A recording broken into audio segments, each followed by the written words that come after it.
छत्रपती शिवाजी महाराज यांचे महाराष्ट्रातील पहिले भव्य दिव्य मंदिर भिवंडीमध्ये उभारण्यात आले। तर तिथीनुसार साजऱ्या होणाऱ्या शिवजयंतीला आज मुख्यमंत्री फडणवीसांकडून मंदिराचं लोकार्पण करण्यात आले। या मंदिरातील शिवाजी महाराजांची मूर्ती अयोध्या येथील रामलल्लाची मूर्ती घडवणारे मूर्तिकार अरुण योगी यांनी बनवली आहे। शिवाजी महाराजांची मूर्ती 6 फूट अखंड कृष्ण लीला पाषाणातून घडवण्यात आल्याची माहिती समोर येते।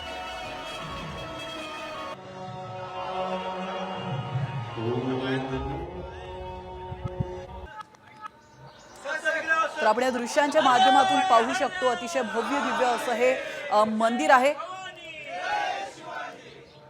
तर छत्रपती शिवाजी महाराज यांचं महाराष्ट्रातलं हे पहिलं भव्य दिव्य मंदिर भिवंडीमध्ये उभारण्यात आलेलं आहे आणि तिथीनुसार आज शिवजयंती निमित्ताने मुख्यमंत्री देवेंद्र फडणवीस यांच्या हस्ते या मंदिराचं लोकार्पण करण्यात आलेलं आहे।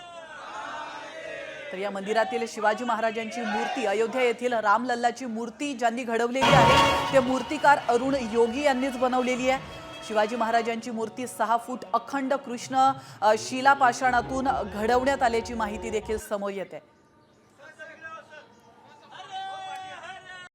कॉमस्कोर नुसार आता isakal.com आहे देशातील नंबर 1 ची मराठी न्यूज वेबसाईट। प्रत्येक अपडेटसाठी isakal.com ला नक्की भेट द्या।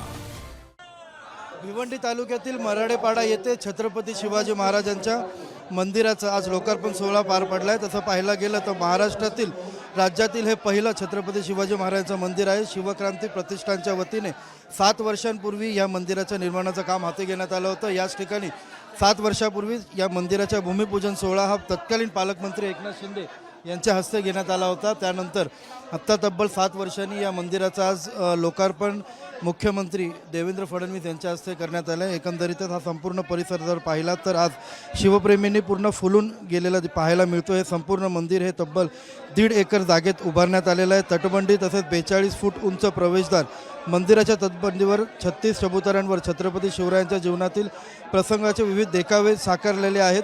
तसेच ही जी छत्रपती शिवाजी महाराजांची मूर्ती आहे ही मूर्ती 6 फूट उंचीची आहे। अयोध्येमधील रामलल्लांची मूर्ती ज्यांनी साकारली होती त्यांनीच ही मूर्ती देखील साकारली आहे। अभिजित देशमुख, साम टीव्ही, भिवंडी।